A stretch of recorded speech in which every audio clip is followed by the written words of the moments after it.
Hi, I'm Dr. Chris Masterjohn of chrismasterjohnphd.com, and you're watching Masterclass with Master John, and today we are in our third in a series of lessons on the system of energy metabolism.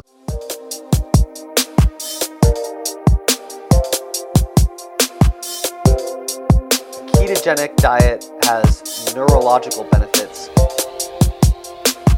Why do we have to eat such an enormous amount of food?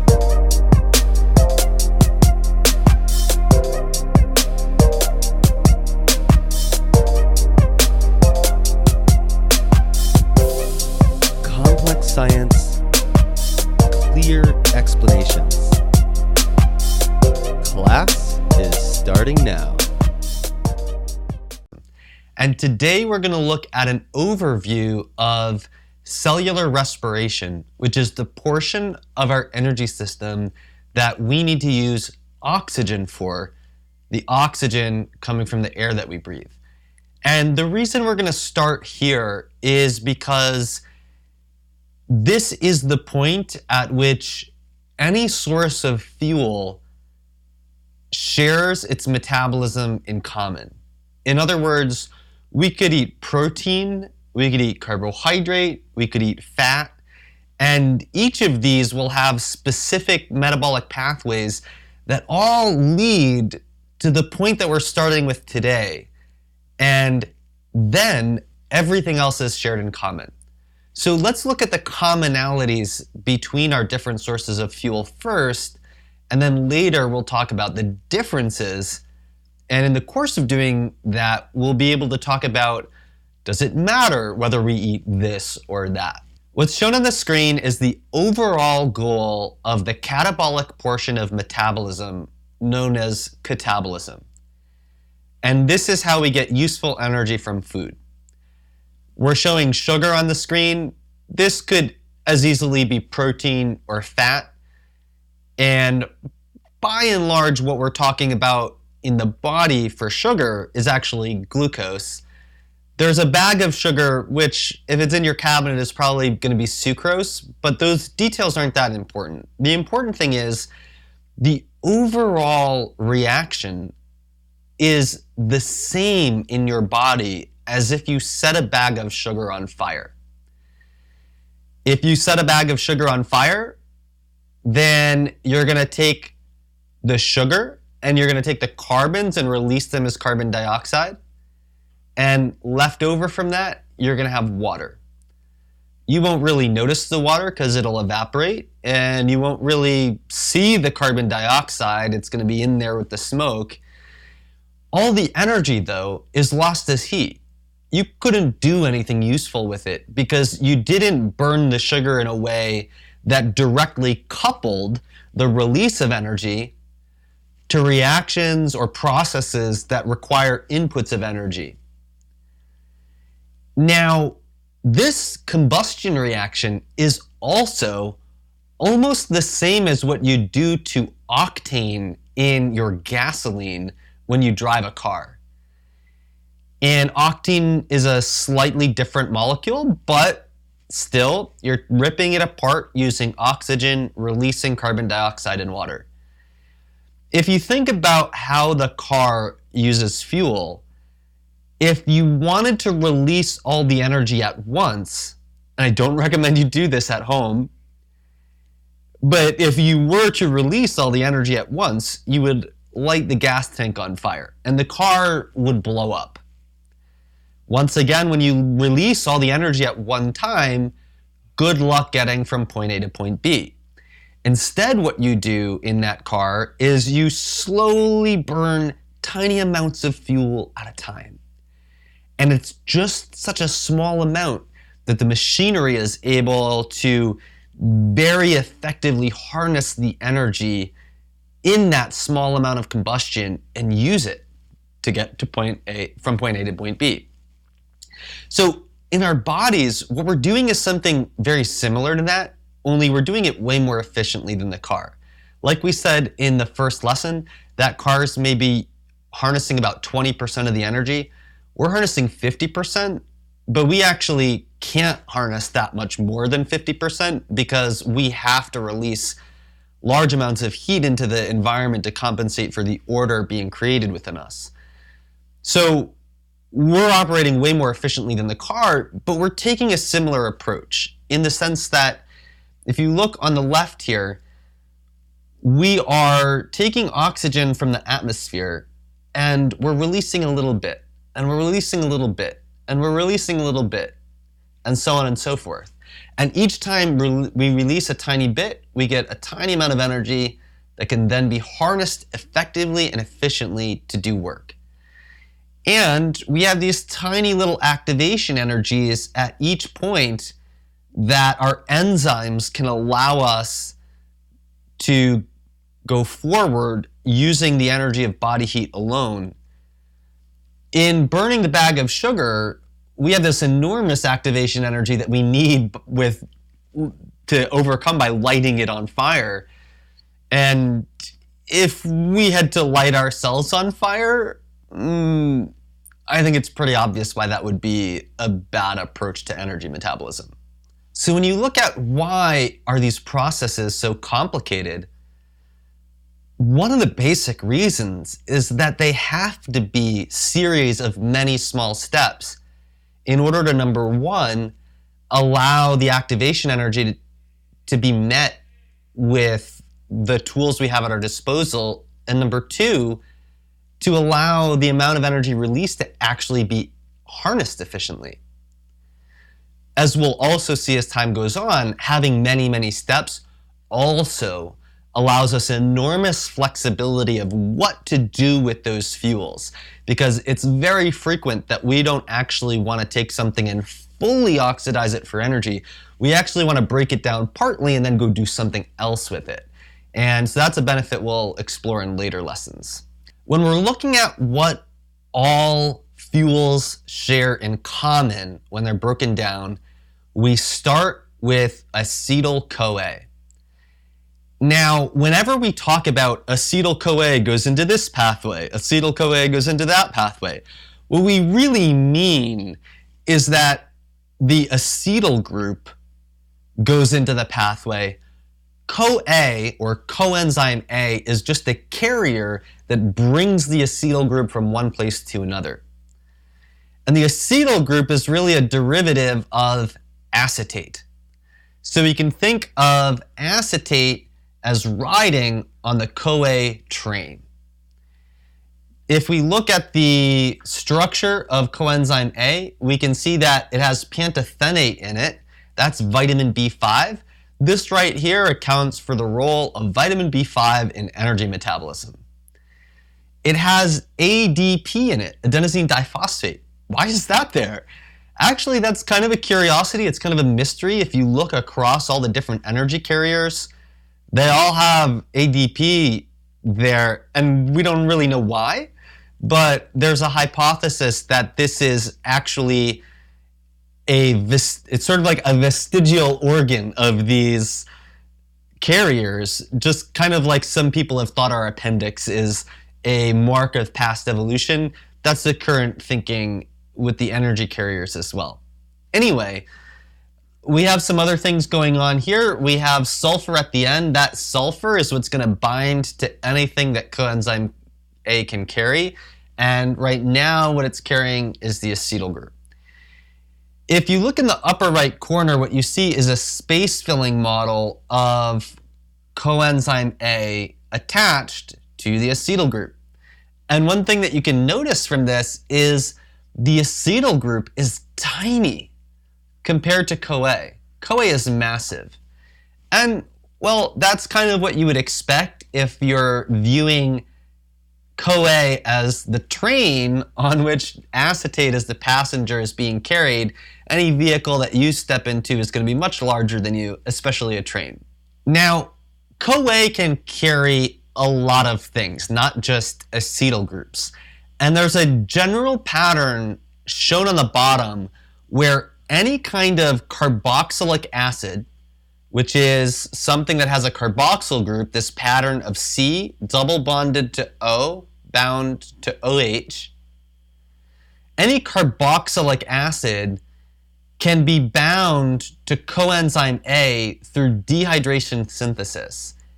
And when you take an OH off of a carboxylic acid, what you have left is called an acyl group.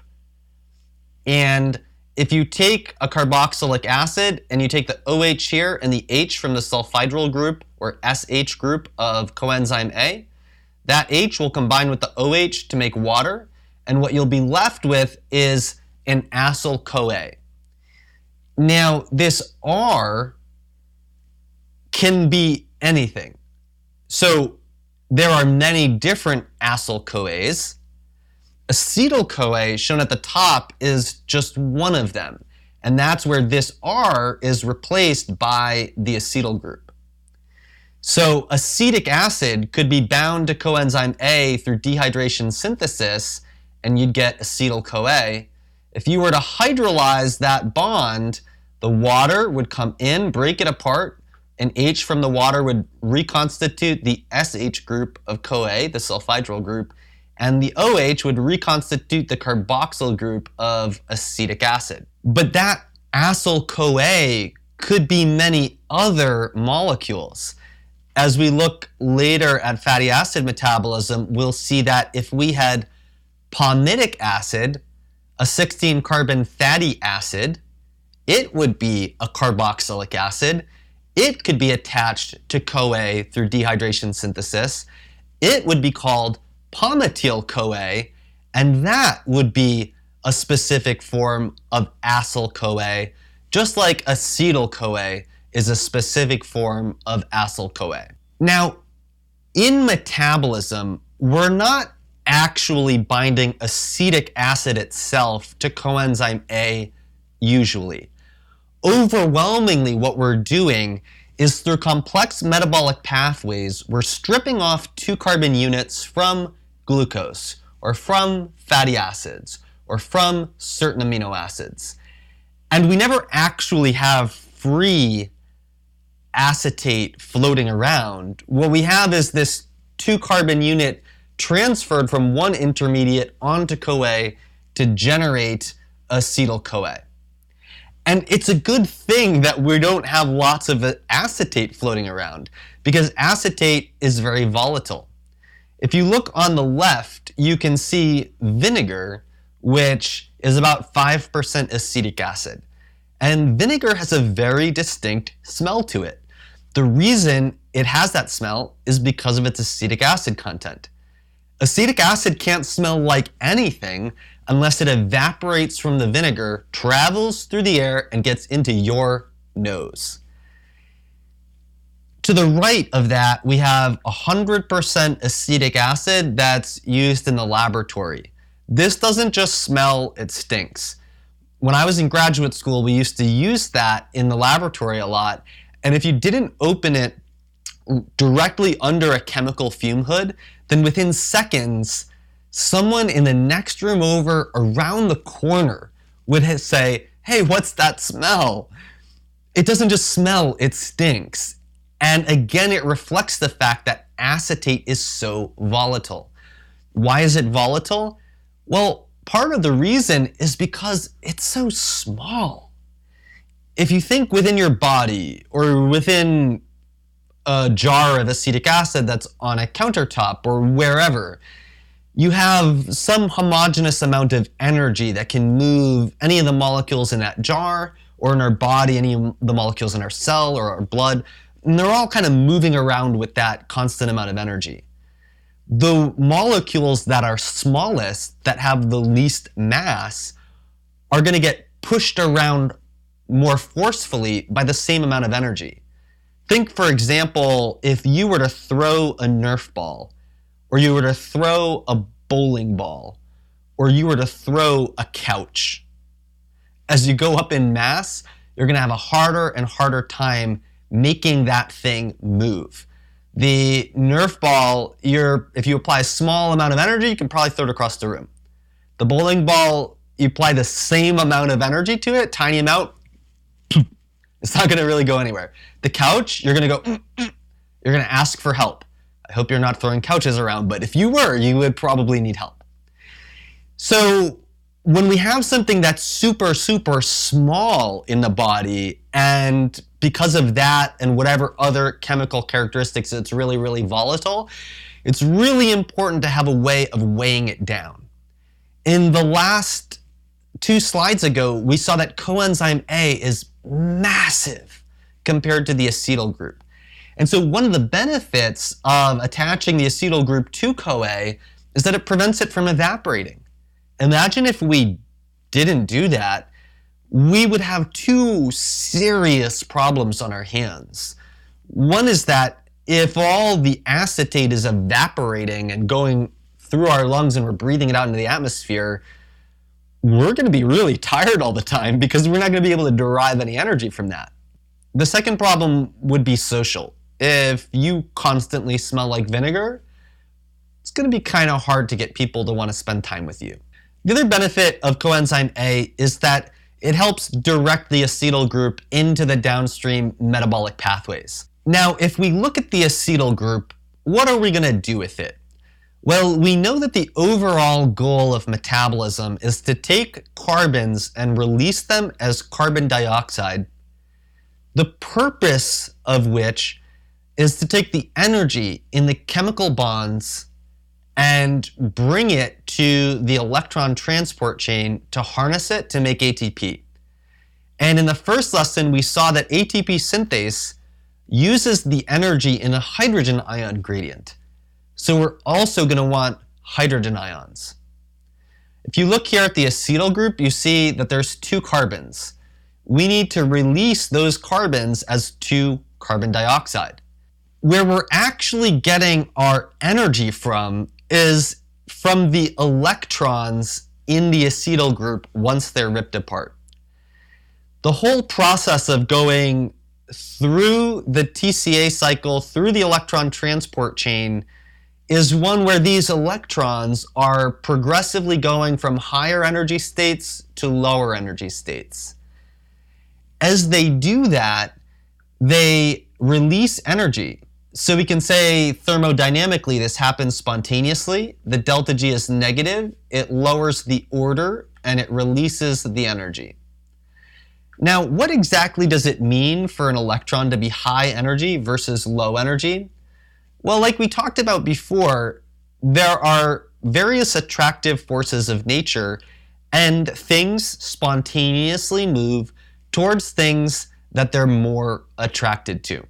So all we're really doing is moving the electrons from things that have low affinity for them to things that have higher affinity for them.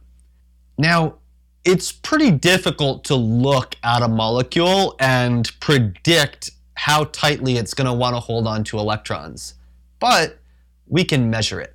We measure it with the redox potential, which is the potential of something to act as an oxidizing agent expressed in millivolts. The way we've defined the scale of the redox potential is to have an arbitrary 0 point. And so things with the lowest redox potentials are highly negative. Things with the highest redox potentials are highly positive. Things that have highly negative redox potentials have low affinity for electrons. They easily donate electrons. They easily become oxidized, and they're strong reducing agents. Things that have very high redox potentials have very high affinities for electrons.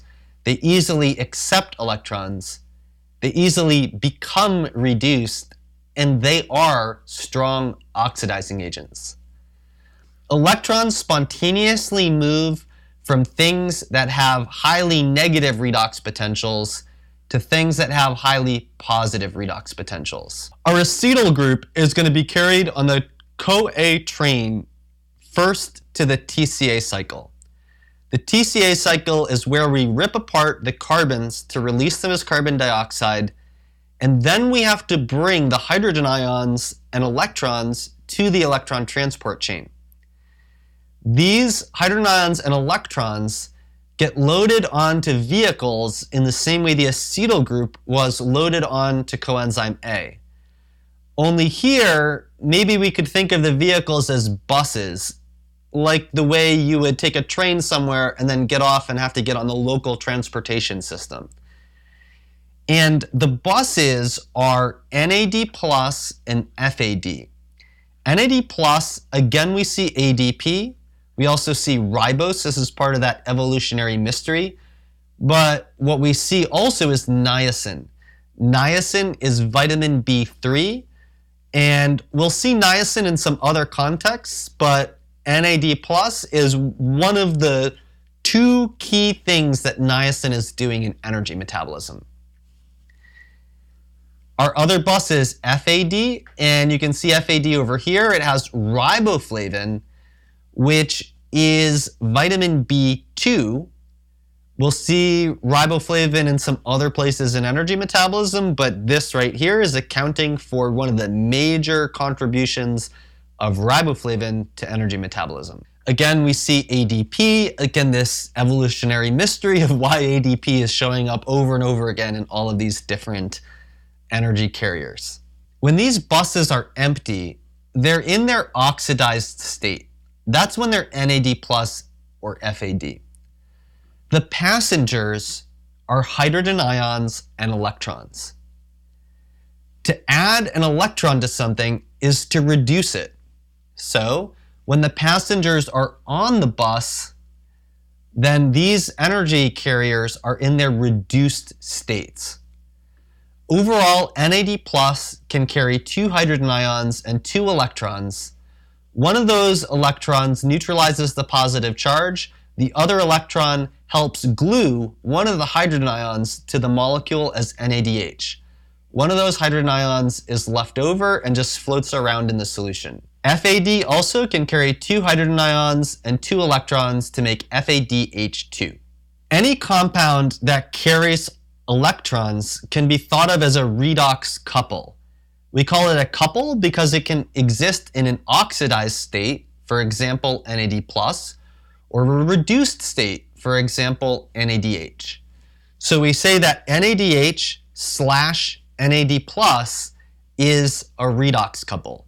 When we talk about a redox potential, we refer to that pair, that redox couple, and talk about the potential for it to go from its oxidized state to its reduced state. The redox potential of the NADH couple is negative 320 millivolts. The redox potential of the FADH2 FAD redox couple is negative 220 millivolts. If we come back to this slide, we could say that NADH is somewhere over here. It's more highly negative. FAD is still negative, but it's less negative, so it's over here. That means that NADH is a stronger reducing agent than FADH2 is. We want to keep this point in mind later when we look at the electron transport chain because it has a strong impact on how they enter the electron transport chain. Shown here is a general overview of the electron transport chain. We can see, first of all, that we have a membrane. This is called the inner mitochondrial membrane because actually the mitochondria has 2 membranes.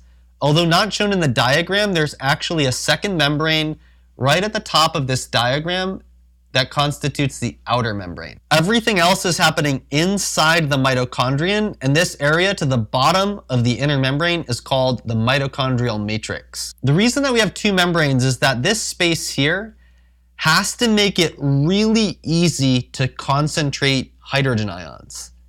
When you have lots of hydrogen ions, something becomes really acidic. If you have strong acidity, it can damage lots of things in the cell. So you don't want the whole cell to become acidic. You want this dedicated area in the what's called the intermembrane space between the 2 mitochondrial membranes. You want that to become acidic because you're just not going to keep anything that's acid sensitive there. Additionally, what you're trying to do is harness food energy and use that energy to concentrate hydrogen ions. The more concentrated they are in one area, the higher energy they are.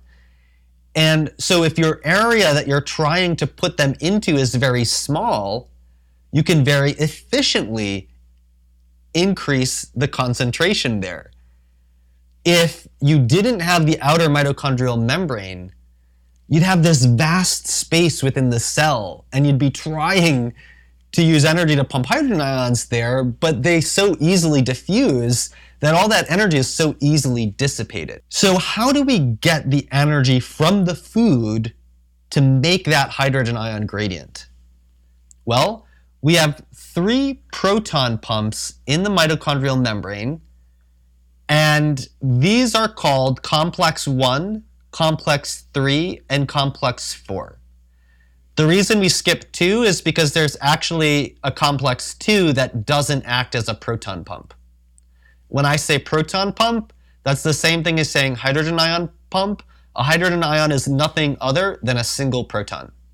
I told you before that the redox potential of NADH is less than the redox potential of FADH2. That means it's a stronger reducing agent. It can start more to the left than FADH2 can. In fact, we could juxtapose the electron transport chain on the diagram I showed you before of redox potentials, and as we move along from the left to the right, the electrons are moving from things that have relatively lower affinity for them to things that have relatively higher affinity for them. That means they're moving from things that have relatively low redox potentials to things that have relatively high redox potentials. As the electrons move that way, they release their energy. The final electron acceptor in this entire chain is oxygen that is going to take hydrogen ions and electrons and become water. We can think of oxygen versus water as a redox couple, and their redox potential is slightly more than positive 800. So if NADH is negative 320, it's on the far left. Oxygen is positive 816 or so, it's on the far right. FADH2 at negative 220 is coming into the electron transport chain slightly to the right of NADH. Throughout the electron transport chain, we actually have dozens of electron transfers. And that's because the proteins of the electron transport chain are actually giant protein complexes with somewhere between 11 and 40 proteins per complex. And within those proteins, we have dozens of clusters of iron and sulfur or copper. And these are redox reactive metals that can gain or lose electrons. And through the iron, sulfur, and copper centers in these proteins, the electrons are going to make one small transfer, release energy. Make the next small transfer, release energy. Make the next small transfer, release energy. And because we have so many tiny, tiny transfers, each one allows us to efficiently extract the energy. And then we use that energy to pump hydrogen ions from inside the mitochondria in the mitochondrial matrix across the inner membrane into the intermembrane space, where they become a very concentrated hydrogen ion gradient. NADH donates its electrons to complex 1, FADH2 donates them to complex 2. Coenzyme Q10, symbolized here as Q, brings them to complex 3, cytochrome C brings them to complex 4, and that's where they meet oxygen. These proton pumps pump hydrogen ions against their gradient, which has a positive delta G, and then those hydrogen ions want to flow along their gradient, which has a negative delta G, and because they have to flow through ATP synthase to get to the other side of the membrane, ATP synthase then harnesses the energy in their flow, like we talked about in the first lesson, and invests that energy into the phosphorylation of ADP to get ATP. From a nutritional perspective, we've not only seen the importance of pantothenate, which is vitamin B5 and present in the coenzyme A molecule, and niacin, which is vitamin B3 and part of NADH, and riboflavin, which is vitamin B2 and part of FADH2. But here in the electron transport chain, we see 3 essential minerals: iron, copper, and sulfur. And we also see coenzyme Q10. Nutritionally, it's found in a very wide array of foods because every organism has an electron transport chain. but it's found at much higher concentrations in the tissues that have really high energy demands. Think of your heart. Your heart's always beating. And if you look at foods, heart meat, the heart of an animal, is by far and away the richest source of coenzyme Q10. CoQ10 is also interesting from a medical perspective because so many people are on cholesterol-lowering statin drugs. Statins don't just inhibit the synthesis of cholesterol, they inhibit a precursor to cholesterol that is also a precursor to CoQ10. So statins inhibit our ability to make our own CoQ10, which has the potential to interfere with energy metabolism right here, and that interference with CoQ10 synthesis may underlie some of the side effects of statins. All right, so this has been our overview of cellular respiration. Cellular respiration refers to any kind of energetic process that requires an inorganic electron acceptor. In the electron transport chain, oxygen is our inorganic electron acceptor. It accepts electrons to become water. And oxygen is inorganic, meaning it doesn't contain any carbon. If we look at bacteria or other organisms, we may find examples of different types of cellular respiration that have different inorganic electron acceptors. But in human beings, to talk about cellular respiration means the energetic processes that are dependent on oxygen.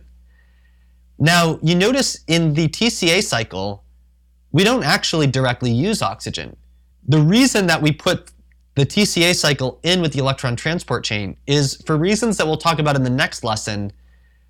The TCA cycle is very tightly regulated to always be on when the electron transport chain is on, to always be off when the electron transport chain is off.